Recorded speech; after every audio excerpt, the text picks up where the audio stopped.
बहुत बहुत शुक्रिया आपका ये कोर्स देखने का। और शायद आपको पसंद आया ये कोर्स।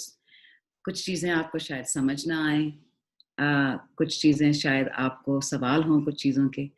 तो मैं बहुत शुक्रगुज़ार हूँ कि आप ये कोर्स देख रहे हैं, और अगर आपको कुछ समझ नहीं आई तो आप दोबारा देख सकते हैं, वरना मैं आपकी सवालों का इंतज़ार करूँगी।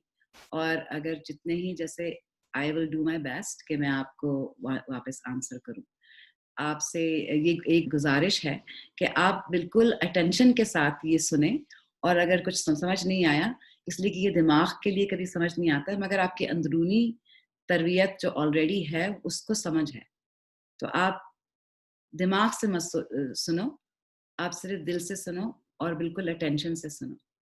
और उसके बाद भी अगर कोई आपको सवाल है तो मैं उसका इंतज़ार करूँगी। बहुत-बहुत शुक्रिया।